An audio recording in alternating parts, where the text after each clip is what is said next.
going on, everyone? Happy Friday. Welcome back, everyone, to another stream over here at Level Effect. We've got Fleetus over here today joining us again. You've seen him before, familiar face around the community, and our first community instructor as well, too. So, Fleetus, welcome. Good to have you back. Excited to be here. Looking forward to it.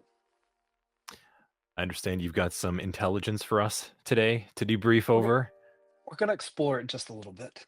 We're going to get more intelligent after this stream? Is that the goal? That's the goal here. Nice. Cool. What's going on, everyone in chat? Got a decent sized crew already over here. Jordan, our double, Jacopo, Patricia. And that is you, Fleetus, right there in the bottom. It is. Cool. This is an interesting topic over here. A lot of people get a lot of different understandings of what OSINT actually is and what it isn't. And people go and watch some Netflix movie or some show and then they get all hyped about it. So very interesting to hear what you got planned for us today. Yeah, and I kind of felt bad if people are in the Discord. I kind of threw a meme to make fun of myself. It's like everyone's in line for OSINT and they're forgetting about the OPSEC. The Yes. importance of operation security before you start doing open source intel. Mm-hmm. There is overlap. We'll talk a little bit about that without talking about it at the same time, just because that's how OPSEC works. Yeah, they kind of go hand in hand. You learn quickly how they do and do not complement each other. Mm-hmm. And I understand you have a course object that people can go and follow along with the stream today as well too, and get involved in the chat if they'd like. So I'm going to go and drop that over there. So on the training portal, you can go and find this.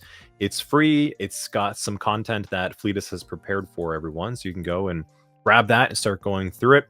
There's a little presentation, some links and tips, and some disinformation resources as well. I'll drop that both in chat here and both inside the Discord.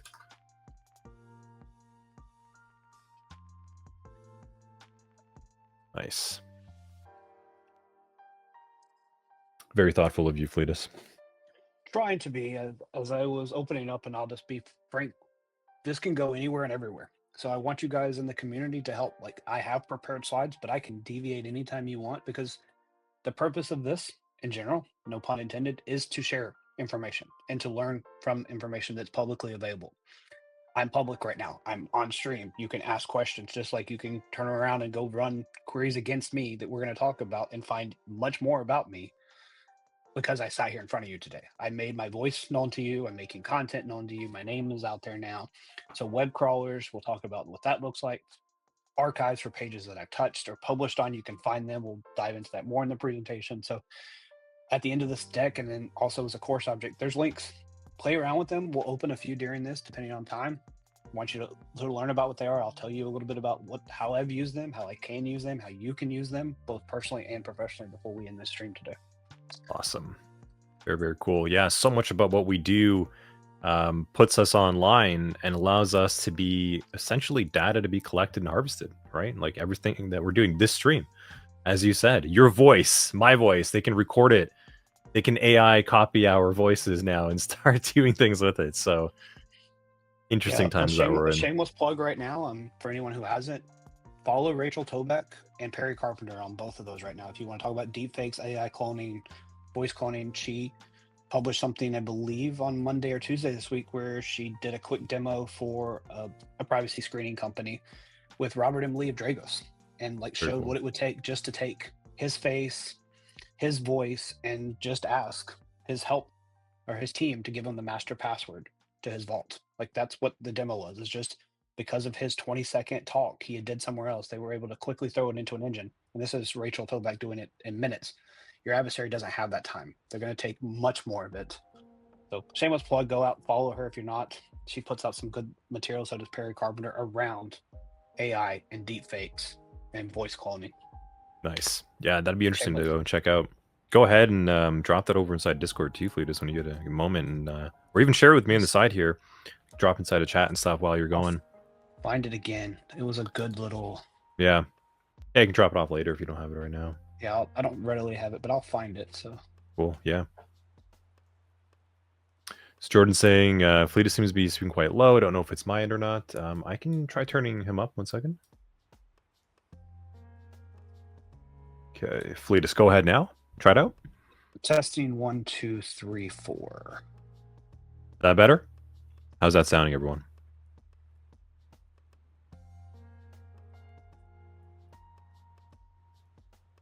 Don't know. Let me know. I mean, I've got my headset in. I'm trying to focus on what I can give you, what I can't give you. So try to turn you up a little bit more as well too, without getting you distorted. Go ahead now, maybe. Testing 1, 2, 3, 4. Yeah, I mean that sounded louder to me even. So let me know. I mean, I can always speak up. I'm trying not to yell, but I can be a little louder better? if needed. Cool. I can be loud. So that's the LinkedIn post I just dropped in our back channel chat. If you want to post on it, I can always show it too later on. I'll keep it pinned, but it walks through that demonstration.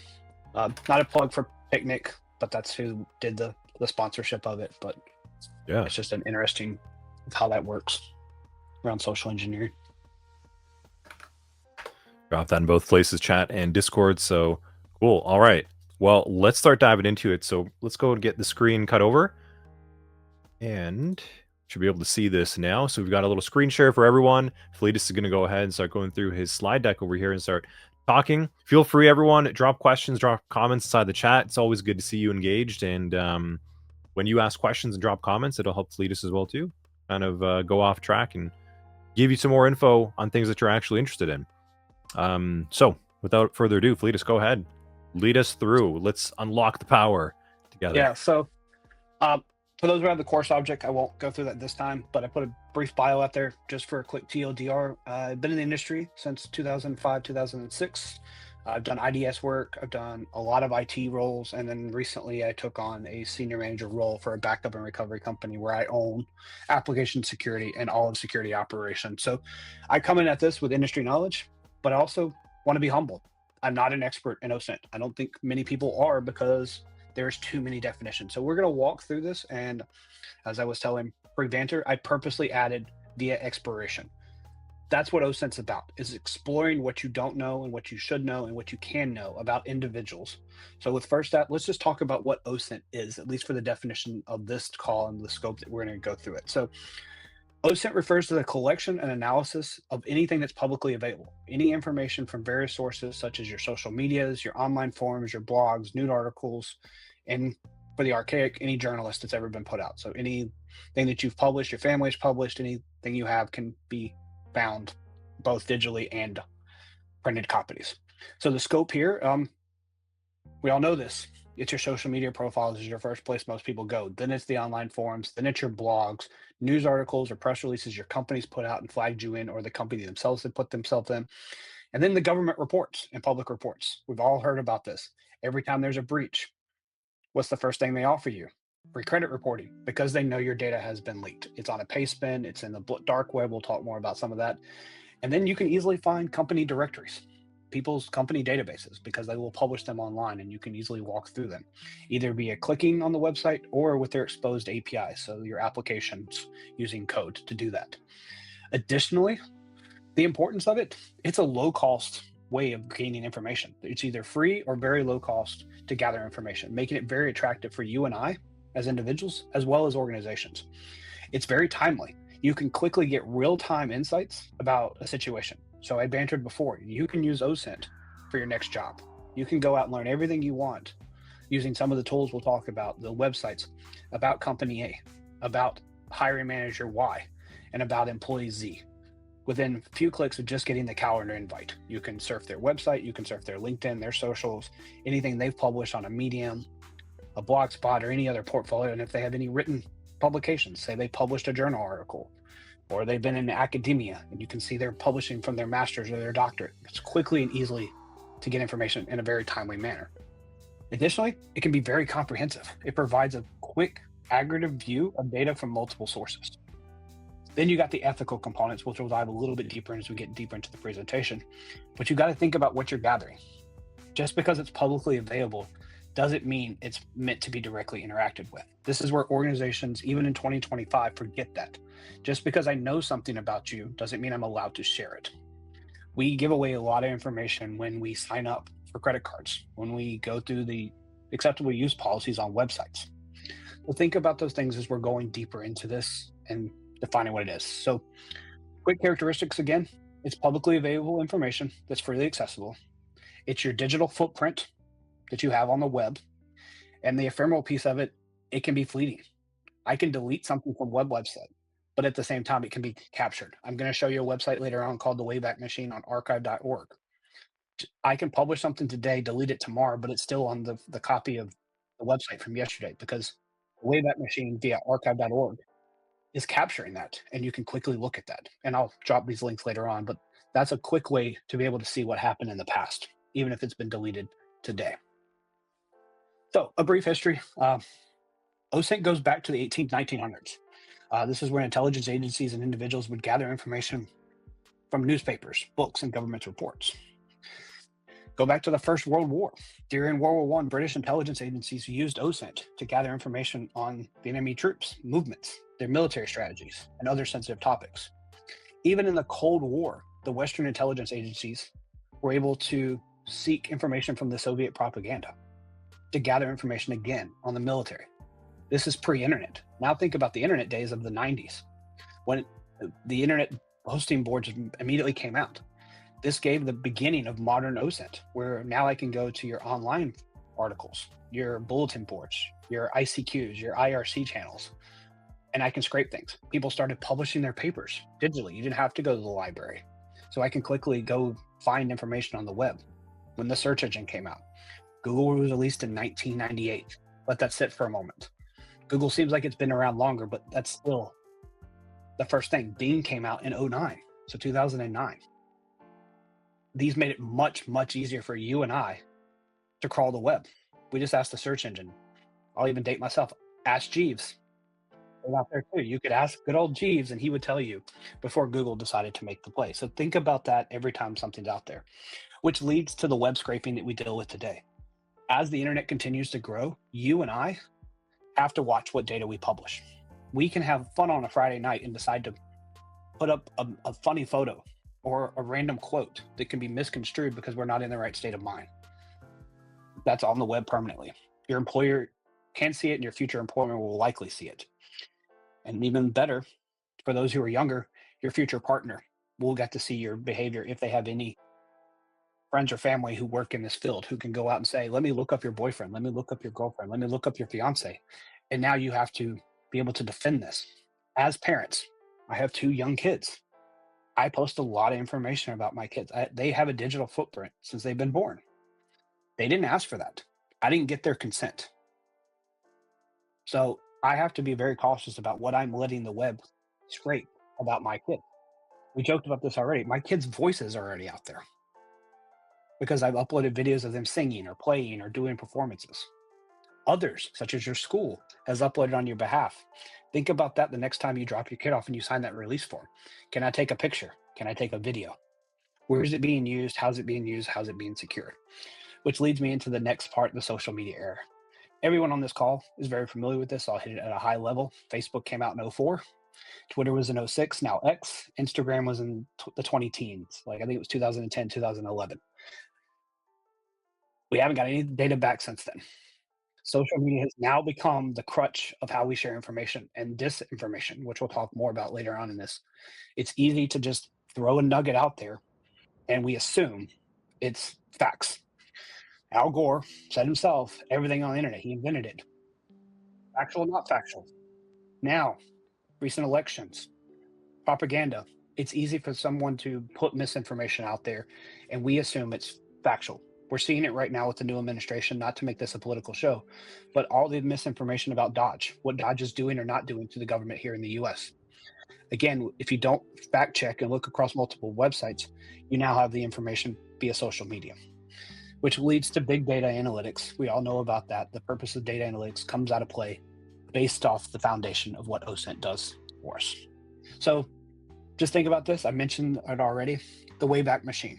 It's the Internet Archive. It was created in 1996. So any information that has been published to a website since 1996 can be accessible to you and I. Any user can go out to archive.org and look back and see what was going on. So for a training organization, you can see who was teaching when and where, what course was being taught. So I could pick on Level Effect and figure out the first time that Level Effect published a course. I can see who taught it, where it was taught, and the topic of it. I can see how it's evolved just by going back to the website and picking a date and time. And I'll show you that later on. There's heat bubbles to show you how many changes are made to the website, so you can decide what to look at. From a social engineering point of view, I can use that to social engineer a previous sales or a previous executive, because I can go look at it, know that they were in that seat at that time, call them up, and they're likely their guard is down. Pretending to be a research firm. I can use OSINT that way. Additionally, in 2007, we had the open source intel resolution being published by the US Army, their information assurance program, another milestone for OSINT. Then in 2013, we had another digital distinct intelligence studies start to come out. You'll see more information if you look at some of the links later on. There's too much data happening every second, so it's too hard to chase this down. So just be aware of that as you're thinking about the history of our data and how OSINT has come and will be impacted by machine learning and artificial intelligence. So the applications of it, I won't spend a whole lot of time with it. Most of you recognize law enforcement is using this. Don't publish anything on the web that you don't want law enforcement to know, i.e., case study the other week, a British citizen decided to post a picture, I think it was in Britain, I may have the wrong country, of him drinking a 40 while driving down the road. The officer doesn't need to see you to know that you had an open container. You just publicly put out the fact that you had an open container and you're driving or sitting behind the wheel of a car. They can prosecute you. You thought it was humorous. You were just trying to be silly. Or you post a video of you getting out dancing beside your car with a live car. You can get a moving violation just by law enforcement. They're also going to monitor your account. They've got an IDA, they've got a subpoena. They're able to go scrape any data they want from your voice, your digital, your emails, etc. So know that law enforcement is doing that. So don't brag. Don't post stuff that you don't want on the. And then, of course, law enforcement at the federal side are monitoring all of our threat actors, all the activists that's going on, all the terrorist events that's going on. And that can happen either on the deep web or in the dark web. And for this presentation, just realize the deep web is a paywall, the dark web is behind the Tor network, and then the clear is what we search day in and day out. So just know the three layers. You can think of the iceberg. Law enforcement is in all three layers of the internet, and they have the ability to search data. Journalism is the next thing. If anyone's been in an IR event, you know a journalist is willing to call up the threat actor and ask for a quote, and they will. So the journalism is going to use open source intel to find out what's going on. They can figure out dates and locations of what things happen to counter what your government is telling them. Again, leads to disinformation from the government or another agency or business. The journalism are willing to dig up. And then lastly, intel, we all deal with it. That's why we're on this call. We're collecting indicators of compromises, IOCs. We're looking for real world movement and tracking, and allows us to target both cyber events and real world assets by just using the intel that we have by using these open source tools. Google operators, I'm just going to skip through this. Just know that this is called Google Dorking. We'll talk more about it when we live demo. Public records. I've kind of talked about this already, but think about this again. Any information that's in that courthouse is freely available to the world. Someone can walk in and just request a copy of it because it's public domain. Same thing with the web. With our web crawlers and this Google Dorking I just mentioned, you can say site : what you want and then the keyword, and it will look for it and find it. So if it's in any documentation, it's easily to find. This includes if any joint filings, court filings, any deeds, titles, the GIS system, your geographic information system, where you can find out where people live, what they pay for their taxes, what their income is. All this is publicly record. Additionally, I can look up your birth or death certificates. I can get your marriage or divorce records. I can get your business registration and your licenses. All of this is public domain and easy for you to go out and look for. You can find this in the court recorder's office. You can find this in your state archives. And you can also find it in LexisNexis. We all talked about the data that's, being collected by our marketing firms. So your cars, your buying habits, your search habits, your internet presence is all being captured by LexisNexis and other online public record services. So that means census data is freely available. Business database, your profiles. You can go out and find out anything on a publicly traded company by just searching for the executive's name. That easy. We've already talked about social media. So again, just be aware that so much data is public. If you live in the US, go to data.gov. You can also use Open Datasoft And then there's other terms out there that you're welcome to get to. So the importance here of representing and understanding public data record is there's a comprehensive view again, and everything is time sensitive. So if I really quick am in a bind, I can hit these publicly facing sites to get a lot of information about Anthony before I meet with Anthony. So I can be able to talk to Anthony on what he did yesterday or even did this morning. That's how relevant, how quick I can find information.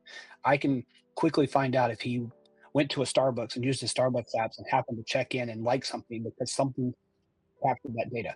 I can use his smartwatch or his Fitbit or something else to figure out where he's traveling because that data is leaked. If you haven't done the research, go out and look at what Strata did when they found the US bases. The Army guys were running in random places in the world that no one should be running, and it was being captured. You can see at what time of day all the Army was running their morning mile or their afternoon PT. Easily capture that, and Strata and other apps have been able to be banned now on when you're deployed for that very reason, because it was sitting back as public data and made a risk for US government officials or any government official or agency because of that. So I want to pause for a second and say that I've given a lot of information. So now you got to think about what and why do you care? You need to have well-defined objectives, just like anything else. You need clear goals. Identify what sources are in scope and out of scope, and what is your methodology. These are very important things early on when you're doing this. And again, you need permission sometimes to use the data you're finding because of the ethical constraints we'll talk more about. Second, once you collect the data, what are you doing with it? And do you get it from various sources? How are you confirming and validating your data? We briefly mentioned it, and I'll talk more about it. What search operators did you do? Document them. Document. Take notes early and often when you're doing these investigations, because you want to be able to reproduce this. You want to be able to say, here's my evidence, here's the chain of custody, especially if you're hired to do this for your company, that you're actually pursuing a lawsuit or a termination or an HR-based activity. Be able to record your resources and organize the information. It's easy if litigation it was to take place. So what does that mean? Verify your data. Analyze the connections. Use the 5 W's and the 1 H. What that means is who, what, where, when, and why, and then how. Without these questions, there's no answers. Not finding an answer is an answer too. Remember that. Just because you can't find it doesn't mean that's not a valid answer. And then if you use these, you will find answers. So understanding the who, what, when, where, how, and why is important to stress the importance of getting data quickly, efficiently, in a way that you can analyze it to make sure that during your investigations, you are actively identifying patterns, connections from multiple sources without getting biases and misinformation. Create visuals. Summarize your information. Illustrate your findings in a way that it's easy for you to be able to present it in a manner that it is going to stand the test of time. And it's going to be credible in a way that you don't have to worry about being discredited. Think of forensics. Think of chain of custody. Think of tampering. Yes, this is all public data, but the way you handle that public data could be thrown out by a prosecutor or another legal entity. We've already talked about it again, but be able to map people's social network. Where are they at? What is their relationship? Who is Fleetus connected to? Who's Fleetus' spouse? Who's his grandparents? Who's his employer? Who is his insurance through? Who does he do business with? Where's his credit card statements? Where was he born? And you can build a map very quickly of who I am. Then who is my influencers? If you want to target me as a social engineering tech, or if you're using it for Salesforce, who influences me? Get to know those people, be able to build accreditation, be able to reference them. And then look for hidden trends. Like maybe only on the third Monday of every month do I go to Starbucks. So if you want to target me, you want to wait till the third Monday of the month when I go get my latte. Or on June of every year, I'm always even better. In August of every year, I'm at this big summer camp event called DEF CON or Black Hat. You know I'm out there because I post about it, or my company tells you. Even better, Anthony and I are co-teaching. We publish that on the website. You can look for hidden data to know that I'm now associated with one of my influencers, because we decided to publicize that on this date and time, we will be physically at this location. And you can use that because it's public data. to know, and your employers call it marketing. Got to think about it that way. Which leads me into your online reputation. You can't trust every website you see. There are many websites who will just take nuggets and publish it. So if I go out to facebook.com, to a certain extent, you know that facebook.com is regulated. We'll keep it politically aside. But if I go to Joe Schmo's newspaper, you don't know who Joe Schmo's newspaper source is. So don't cite Joe, or even we'll keep it even realistic, don't cite Wikipedia. Wikipedia may be a great source as a feeder, but should not be your primary source. Your source would be data.gov. You got it from the government site. You can assume that they've at least validated my social, my date of birth before they reference me as this person. Additionally, make sure that you've analyzed it for any sentiment. Is this something Fleetus would say? Is this something you've heard Fleetus say? Is this the right tone for Fleetus? If not, is this writing mirror his writing samples? This goes into deeper. Take writing samples. You can quickly figure out what is generated by someone that's not me, but pretending to be me, or if it's AI generated, or if it's generated by an adversary trying to spoof me in some way, shape, or form to publish the disinformation. So look at sentiment. And then again, as we talked about, go out and reputations. For anyone who's ever done a phishing investigation, domain reputations tell you a lot. When was the domain stood up? Who's it hosted by? How long has it been alive? What is the text record behind it? What is the MX records behind it? It gives you some validity to what you're looking at when you're online by looking just simply at their DNS record. I'm going to show you a tool called DNSDumpster, how you can quickly do that to quickly get a reputation of what the website you're looking at is and who's behind it, and give you basic information about that organization. So again, operators are important. For those who've been around long enough, Boolean logic and or 1 equals 1, 1 does not equal 1, 0 equals 0. Being able to do Boolean logic is important when you're doing searches. Specify your queries. Make them as concise as possible so that you are only pulling back the data that you want. And then for the Linux users out there, understand what hidden files look like. If you get onto a system, understand when you see a dot or a period, it's a hidden file. Instead of running ls, run ls.al or la to see that structure and be able to quickly get information if you have access to the system. Fleetus, how do I get access to the system? Well, it may be publicly shared via Shodan. Again, so another website you can find out, and you can use an exploit to get on it. And the adversary can now use this as open source intel. It's public because they didn't lock it down. This goes back into the ethics piece. This is me publishing a webcam that I didn't harden, and I'm using default creds of admin. That's all public, but do I have the right to log in with admin or admin password? I'm going to say no, but it's publicly available. It can be found, and I just found the IP for that camera via Shodan. I know that this camera, by their website, tells me this is your default password that they ship it with. I use 2 different pieces of sources, now have access to your IoT device. In this case, a webcam or a camera that's on the front of your house for Ring, etc. Which now leads me into dark web searches. We won't spend a lot of time on this, but I want you to be aware that most of the dark web is not indexed. So this makes it much harder for you. This requires a Tor browser and other anonymizing tools to get where you're going. And it's usually associated with illicit activities for hacking, hire, phishing, narcotics, trafficking, whatever you want to call for trafficking. So be very careful with using it as your open source. It's not easily accessible. There's language barriers. Most of the stuff out there is not written in your native tongue. So you have to translate it. So be comfortable and uncomfortable with trusting what you find when it's in Russian, Chinese, Arabic, whatever other language, French, if you're not a native speaking before you use that, and understand the context of what's behind there. The dark web requires a good bit of expertise to be able to use. That's why your law enforcement sits there, your cybersecurity professionals are in there, and other relevant areas are out there monitoring it day in and day out. If you don't know, CNN.com has an onion reference. FBI.org or gov has an onion reference. You can get an onion site to hit the Federal Bureau of Investigation. News outlets have a page on the onion network because they want to be seen. They want to be found and they want you to use them, but you have to use a Tor browser with an onion address that's not human readable for the most part, and you're not typing it in. So it's usually an invite. It's a linked document that you've scraped from the web to access these environments. So we talked about it a little bit, and then I want to pivot out of here because we're at the halfway mark. Privacy, privacy, privacy. Protect your personal information, OSINT researchers have access to sensitive information because you and I give it away freely.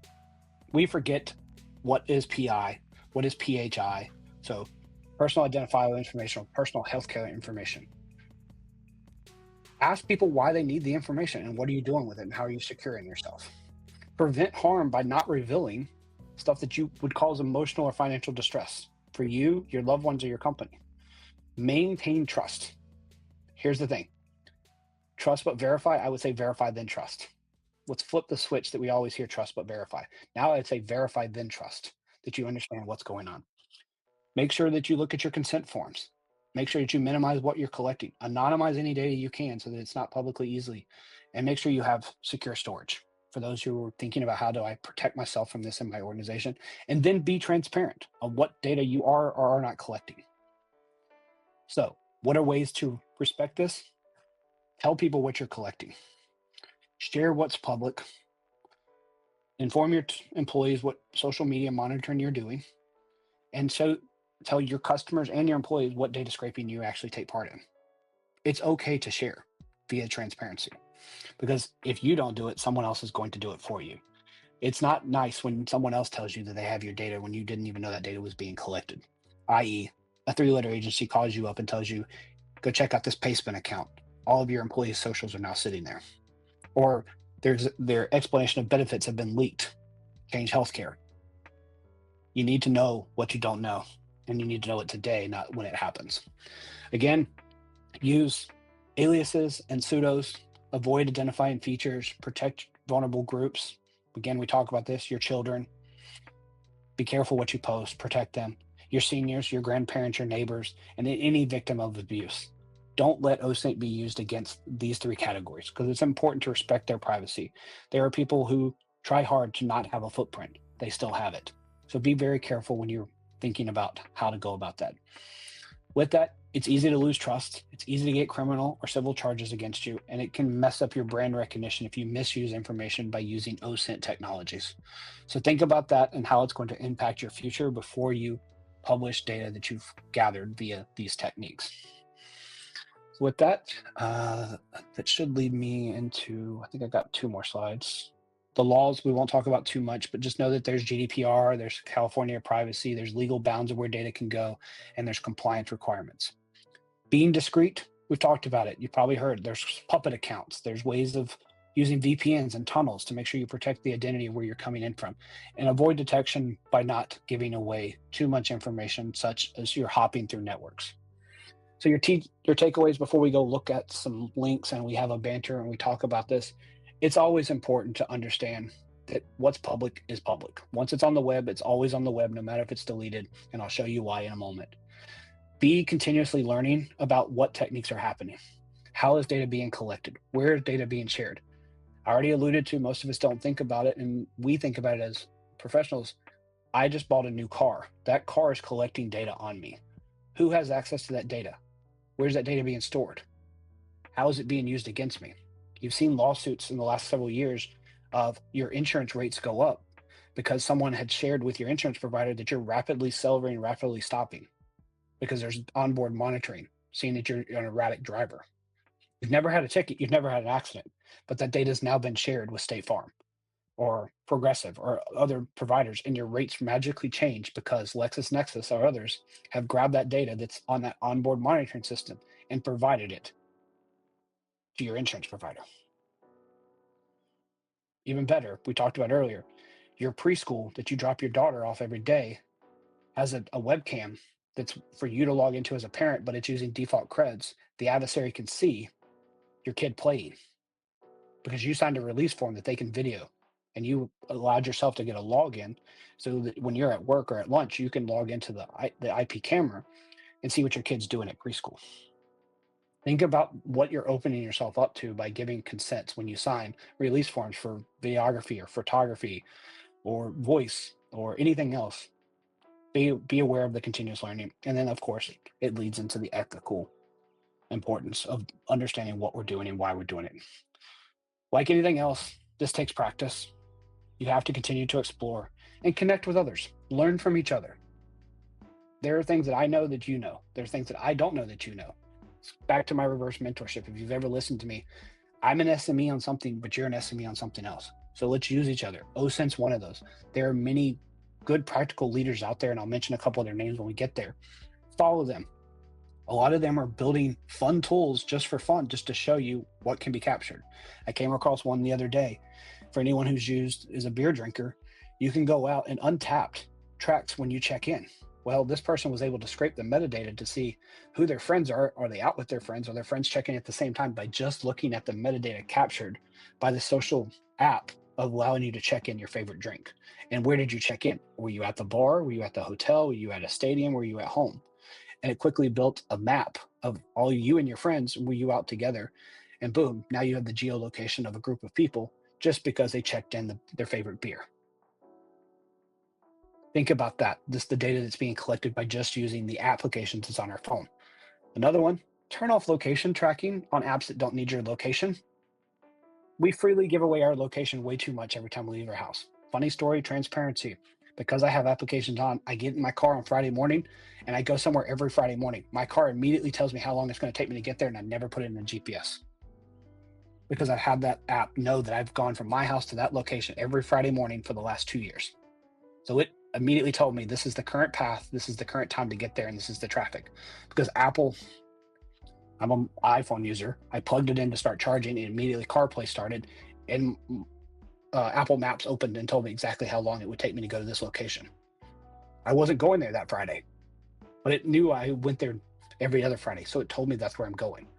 Scary to think about, but that's what my car knew about me because my phone had been connected to it, and it immediately wanted me to drive there.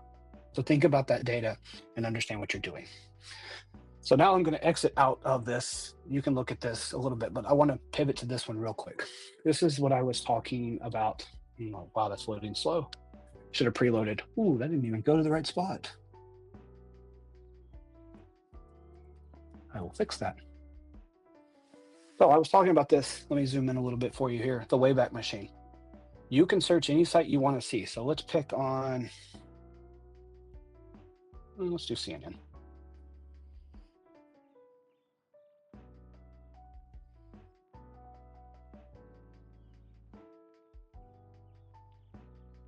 The connection's much slower. So you can pick a day that you want to see. And this is still not exactly the view I want to look at, but there's usually a calendar view of what's going on. But you can click on any day that you wanted to see. This is actually what I wanted to, and you can pick a year and see information.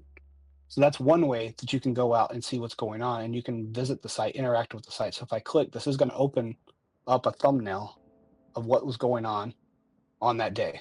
So this is one way of collecting information off of websites. So if I click here again, you can see what's going on. So if I go back again, the other one I'd like to talk about, and we've already seen this one before, talked about it again. This is Google Dorking. There's an entire website called exploit/db.com.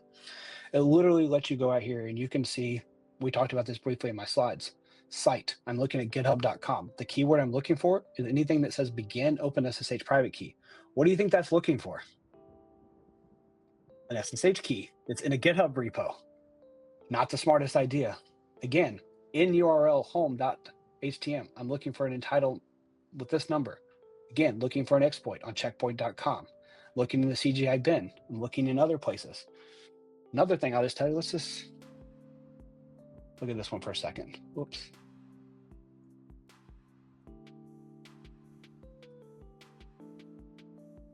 Anyone familiar with the robot.txt file? Whoops. Just demoed this earlier, so be patient with me. I know it works. Oh, they're protecting themselves. Why can I not get the robots.txt anymore? We have any web app or AppSec pen testy type of students in the chat? They probably are a little bit more familiar with that, but yeah. So what I'm trying to get to, and it's not working on that one, is it tells you what the web crawler cannot crawl.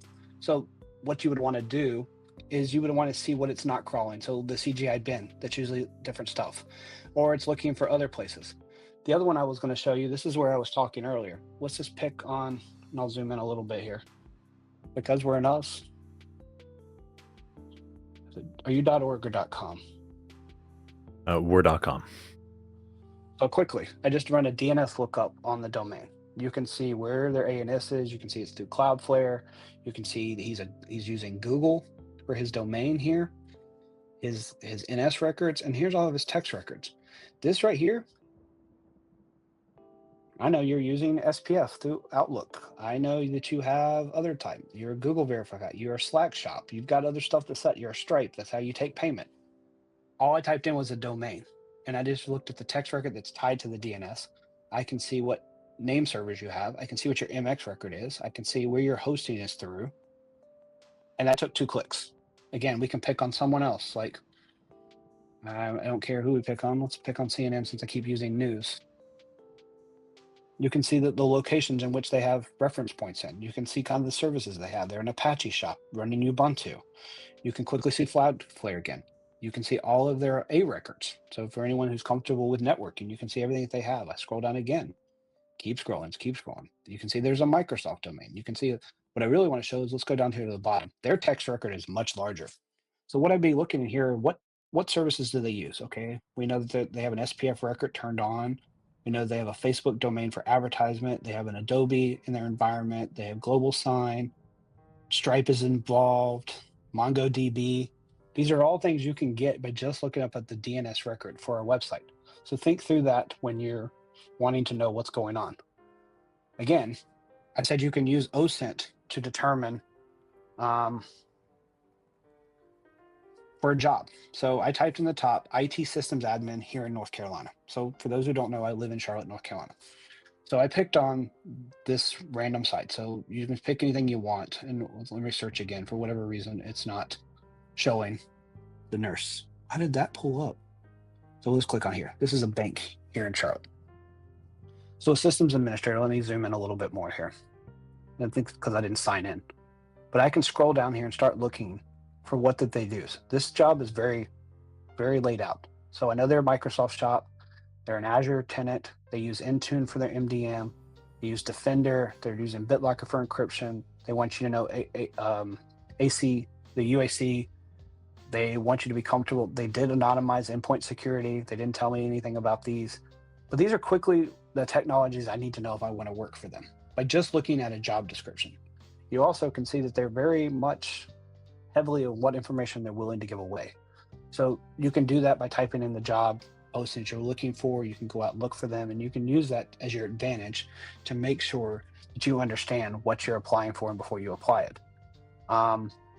Again, you want to build a sock puppet. This is just fun. I can come out here and build a persona real quickly right now by just using fakenamegenerator.com. I can say I want it to be a random gender. I can tell you what name I want it to be. I can tell you what country. And look what this just did. This built me a name, gave me an address. It gave me a fake social. If I log in, it can give me a geolocation in which they live.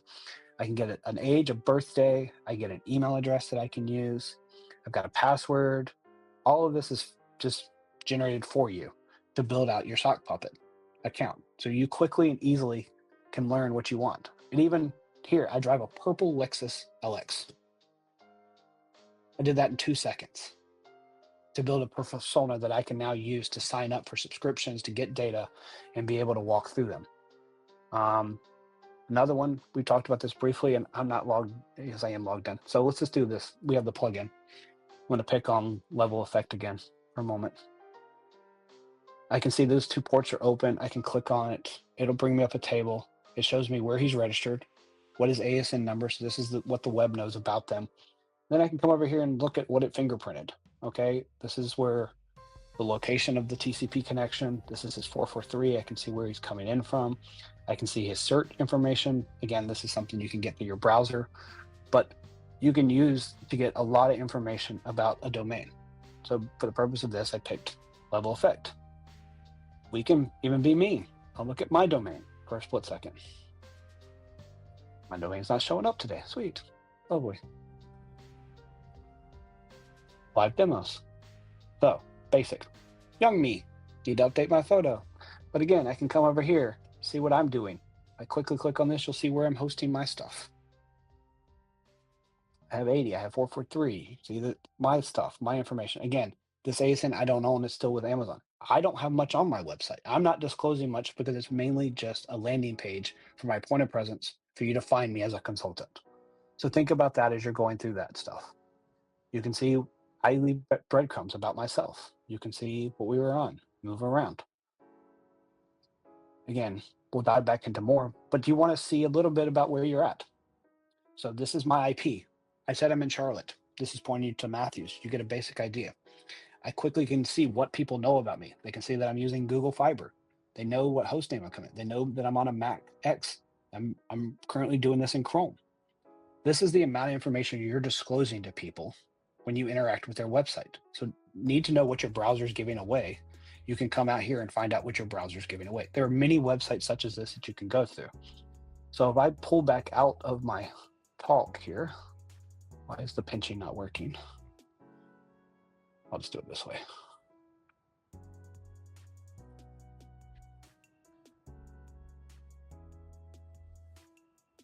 With me. I've showed a few of these already, but we can go through a few more.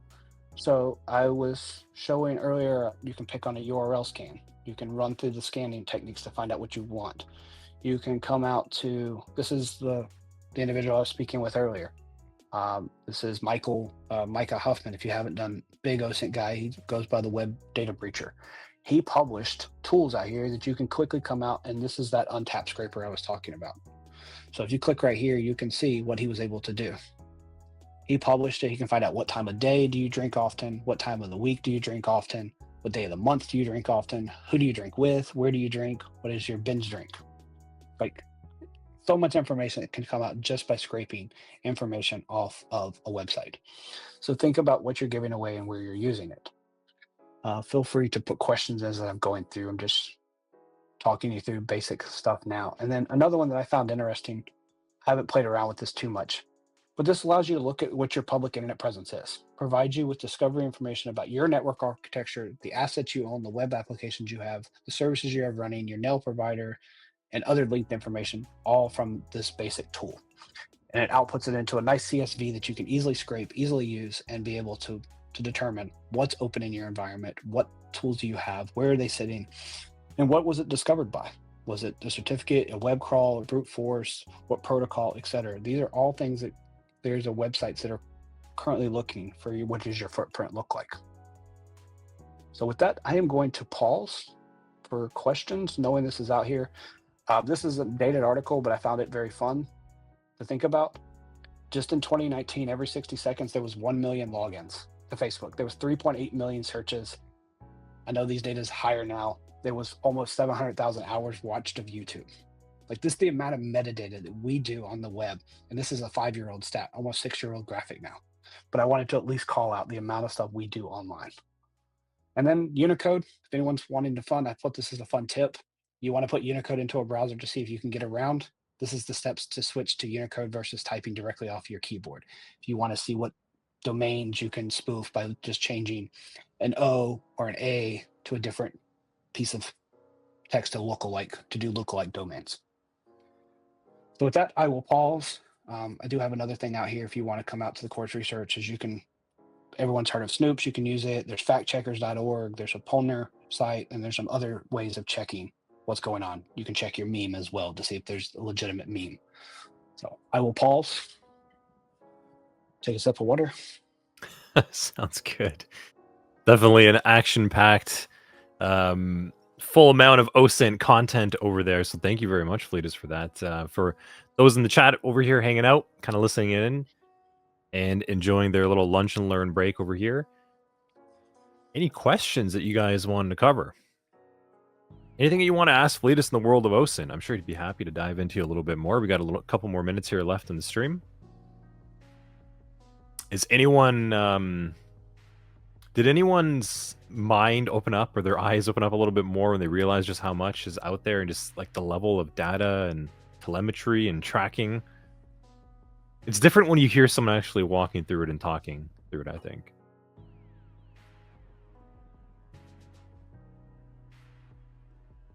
Let me know if anyone in the chat over there. Or was it all clear? You know, was it all very concise and clear? That's the other question. As I alluded, this is a very exploratory topic. I could take one piece of this and dive very deep and spend the entire hour on. I wanted this to be exploratory. Many of you have probably heard most of what I said, but some of you didn't. And like Anthony just said, there's things that until you hear it and hear it again and hear it a third time, do you even think about the fact that I'm giving away this information and day out by just driving my car, by just allowing people to take photos of me. Where do they publish it? And it was eye-opening the first time I did this presentation for like a school. They didn't even think about what that waiver meant. When I told them, I asked them point blank, where do you store this video? Where do you store these photos? Who has access to it? When I stop coming to your preschool, do you delete all my data? Do you understand what it is to do it? Like if someone would request to delete all of my stuff, could they do it? And they're like, we don't even know how to do that. A lot of considerations over there. There's just so much floating around. You don't even really know how to get a handle on it, right? Got a question from JR over there, I think. So, Yeah. yes. So I periodically do go search myself, and I like to see. And to be honest, my marketing team will periodically find stuff on me and send it to me. They jokingly say you're famous when I get quoted in articles, and I go look at the quote, and most of the time, 90% of the time, it's correct. 10% of the time, they've misquoted me. This goes back to understanding the source in which it's published on. And then I talked about it briefly. There's places called Delete Me, Picnic, and others out there where you might want to subscribe to their service at some point in time to let them at least tell you what the web knows about you. And you may want it to be deleted. It is very hard to get information off the web without these services. And to be honest, these services are still not perfect. They may do it once a month, not every week, not every day. They may do it once a week, not once a day. And depending on your public figure, you may want your data scrubbed more often. The other thing I didn't even talk about here is Zoom info. The amount of stuff that's captured on you that's sold, like your email address, your phone number, your personal cell phone, there's a reason that there's EPS, Enterprise Protective Services, for your executives. Because people get their home address, and if they're mad, they'll come boycott like fires and do stuff on their front lawn. And that's why most of your executives in large companies have an EPS assigned to them. They have a dedicated protection unit to monitor them and drive them around. It's not because they feel in privilege, it's for their actual protection because of the amount of data that's out there on a public figure. But yes, I have Googled myself. I've as I said, I'll look at my domain. I've scanned my environment to see what my IoT devices are exposed. I fixed some of my IoT devices because of that before that's been exposed because I've been able to find my webcam that was pointed, it's outside. It's it's interior to my house, but it points outside. So I wanted to make sure, because funny story, my cats have turned it around one day and it was facing me instead of facing outside. So now people are watching me work if they've compromised my camera. These cats are always up to something. Always. Is it hard to find information on the dark web? Not if you know what you're looking for. Again, it's an invite. It used to be invite only. There's a lot of public data out there that literally, as I said, I could probably dig it up again. I could go to CNN.com right now because someone has told me this is the link to go directly into it. Most of your dark web early on was back channel forums. It was sent to you in a Discord. It was sent to you in a Signal group. It was sent to you in a WhatsApp. And you click on the link, you log in, you pass whatever check they make you pass, and then you buy it. And that's usually buying a credit card, buying some kind of identification, narcotics, as we talked about, or it helps with the trafficking piece of whatever you're trafficking. And I won't go into more detail there because there's so much trafficking that happens on the dark web.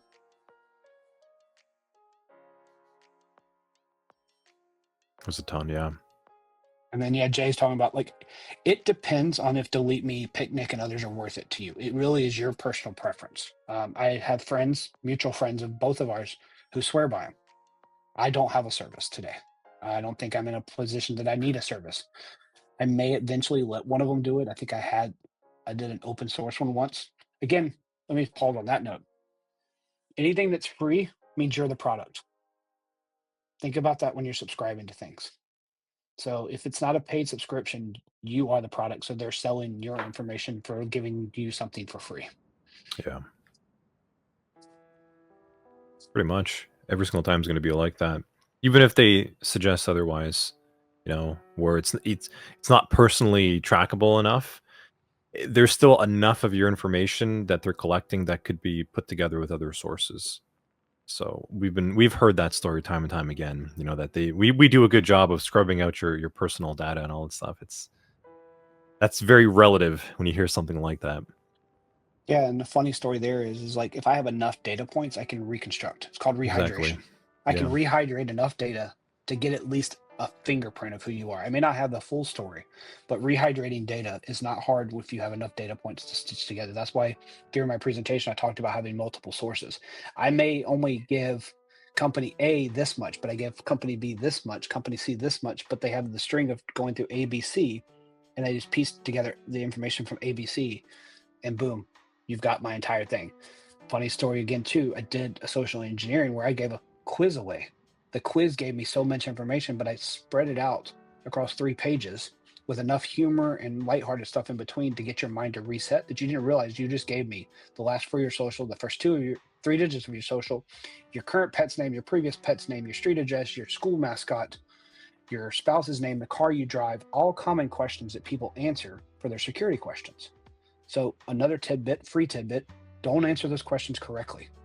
Randomly generate an answer and store it in your password vault. Don't answer what is your mother's maiden name to anyone, including the bank. The only time you give your mother's maiden name legitimately is for a loan. Don't ever give that out as a security question. My mother's maiden name is Jabberwocky. Is that so? Like, I'm Yeah. joking, but like, that's one thing. You give it the first time someone asked me, it's like, can you give me your secret word? And I gave them like a randomly generated string, and they're like, why did you do that? And I'm like, because I wanted it to be unique. I literally opened up my password vault and it was like Q43XZ blue cat. Yep. She's like, can you repeat that again? I'm like, yeah, I'll say it slowly. Red or Q4WX blue cat. There's a randomly generated string and then blue cat. Because I think it was like your pet's name. So I made sure the pet was there, cat, so I would know, but then everything else was randomly generated. You got to keep them guessing. Throw off the data. So if it's ever leaked, you can also do something funny, put commas in the middle of them. So a CSV will actually splice it out and they can't actually use it. So put a comma or a colon or backslash to escape it. So if they ever do scrape it out, when they go to parse it, it parses it incorrectly and they don't have the full piece of data. Got to keep them guessing, especially now with the AI models that are training off all that data as well too. So that's something else to keep in mind. But cool. All right. Well, we are coming up in time over here. So any other last kind of burning questions over here from the chat? I'll kind of leave a quick minute over there while talking a little bit. If anyone wanted to ask anything else. Otherwise, there's the Discord available. You can always hop inside there. Fleetus is around there and he likes to hang out with us. Like I said, he is now a community instructor over here at Level Effect. So he can definitely, when he has time, he'll be around, kind of just like chime in and stuff. So feel free to get in touch with him over there. But if no further questions, I guess I will just sort of say thank you, Fleetus, for putting that together. That was a lot of really good information. I think when students, when you have some time, go back and watch this recording a little bit slower, maybe, and kind of home in on some of those points and see where you want to branch off and research more into. Because as you said, right, it's a very exploratory conversation today, kind of touch and go with a lot of different concepts and domains, but you can go really deep in a lot of them individually. So And thank you, I'll give Fleetus. another small plug for you, from all of us. Use the Discord channel. Ask targeted questions. I've seen some very good questions in the time that I've got to know this community, and I'm looking forward to knowing this community more. Throw these questions out as we have these guest streams, as we see these other things. Ask follow-up questions. Keep the conversation alive. Just a shameless plug. It's the continuous con that's coming up next. You can never stop learning and never stop applying what you're being taught. So revisit something next week, next month, because you're going to know something new that you didn't know today that's going to resonate the next time you listen to it, the next time you do that lab, the next time you log into that tool. It's always it's live. It's we sharpen our sword every day because we learn something new, and we're getting more weapons and more arrows in our quiver, and we're able to just continue to be better practitioners, better security individuals, because each and every day we know something new. That's that continuous learning piece. Even if I did it yesterday, doing it today, I'm going to do it differently, or I'm going to do it more efficiently or effectively because of what I learned the previous time I did it. Keep that repetition going, keep that consistency going, and approach it with a And if new you want more interest. random content for me, I have an active YouTube channel as well. Feel free to comment, bash me on that too. I put out daily shorts Monday through Friday. I put out content on Monday. So the Monday release that's coming out this coming Monday was breaking into cyber. I spend a good 20 minutes talking about how to break in, why you can break in, what works, what doesn't work, and then talking through that. So feel free to join it. I'll have it premiere at noon on Monday, but you can find it afterwards on my channel. And then I try to go live once a week. It's usually a cyber banter. This past week, I invited a mentee of mine who came on and talked about quantum cryptography, the importance of now the new cryptography languages that need to come out. So when quantum computer does hit, we're not sitting here with AES 256 encryption that's going to be broken seconds It's or going to be minutes. pretty big. A lot of things to migrate and move around over to. Cool. Yeah, definitely. So for those of you around, you heard Fleetus. Make sure you can check that out on Monday. He's got a lot of good content on his channel as well too that he likes to share over to our Discord. So if you kind of forget about it, you can always cache it over there too. He'll drop a link. Check it out. He's got a lot of good stuff over there. Really helpful, really insightful. Now, other than that, thank you everyone for spending your Friday with us. Thank you for the questions over here in chat. And again, for just taking some time to explore something new. This is a bit of a different type of talk. There's always a lot of technical talks and demonstrations, but this was a lot more getting you to think, kind of opening up your mind to what's out there on the OSINT space. So thank you again for spending your time with us here on Friday. And we will see you tomorrow for SOC 100-5, Detection Engineering. That's going to be a big one. So we're hopping into the detection engineering space tomorrow at 12 p.m. Eastern. Thank you, everyone. And thank you, Fleetus, once again. Have a good rest of your Friday. Thank you.